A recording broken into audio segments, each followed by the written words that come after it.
Ballots are still being counted in the closely watched race to replace Governor Newsom. Here's a look at the results at this hour. The top three candidates have not changed since Tuesday night.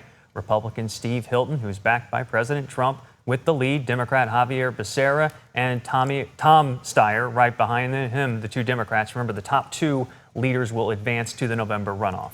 And ABC 10 State Matters political reporter Jenny Hudd joins us this morning to talk more about these latest results. Obviously, a lot of people focusing on this major race, Jenny. Exactly.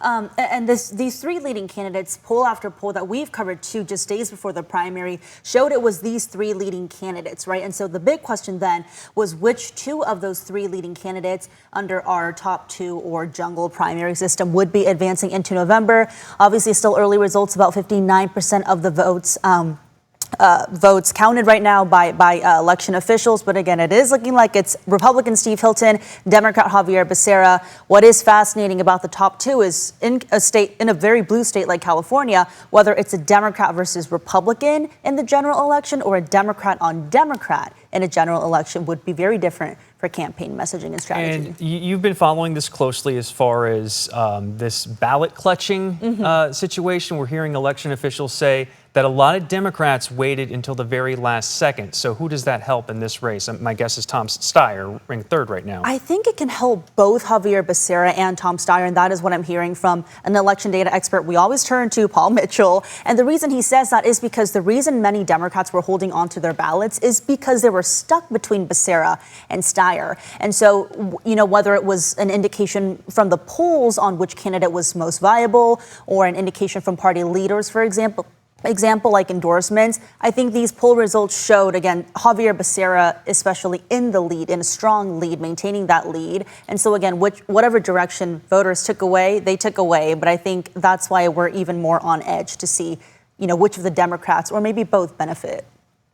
And as far as the new allegations from President Trump, this is becoming national news now, claiming that without evidence that the Democrats are rigging this election.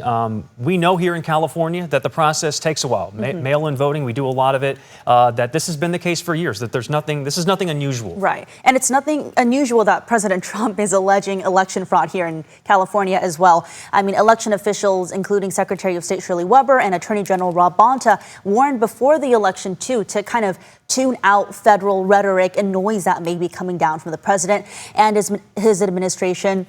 And as expected, we're kind of hearing this play out. As you said, Jay, I mean, vote by mail. Every registered voter in California, ever since the pandemic, gets a vote by mail ballot. And if you vote by mail, that ballot confirmation process, whether it's verifying your signatures, it does take longer. And California has several options to make sure voters can really make sure their votes are counted even after Election Day. For example, if you vote by mail, as long as it's postmarked by Election Day, county officials can receive it up to 7 days after. So it's not, okay, I voted, it's turned in, and they count that day. 7 weeks after the election, they have that grace period for voters to make sure their votes are sent in and counted.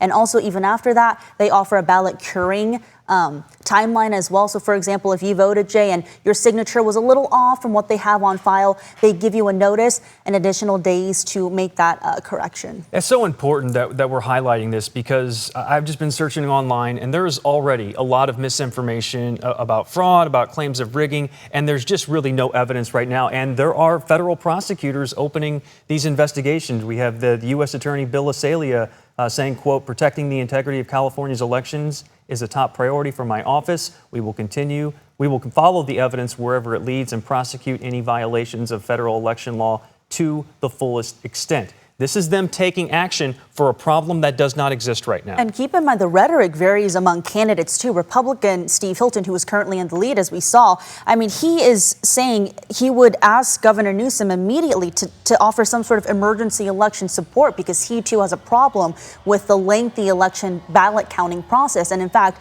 at 8:30, so probably now it started, he's hosting a press conference to share more about his plan. So you're hearing that from the Republican candidate.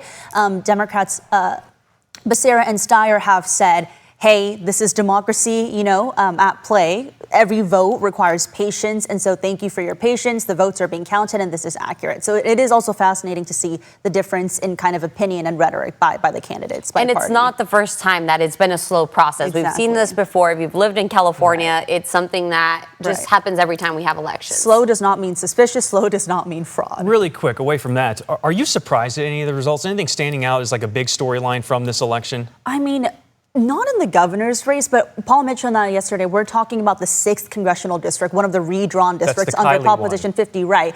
Kylie is running as an independent, right? He was formerly a Republican, so that was not on anyone's bingo card, really, him re-registering as an independent. And then you have Kylie and an unknown Republican, but still a Republican, leading in the race so far. And so Paul Mitchell was saying, well, that's one of the districts that was supposed to benefit a Democrat. But here you have Kylie and this Republican. And so technically that would be 5-1, because we redrew the lines in California to give Democrats a 5-seat advantage. Again, just like the governor's race, a lot of Democrats running, fear of being boxed out. So it may come back to haunt them. Jenny, great analysis as always. Thank you.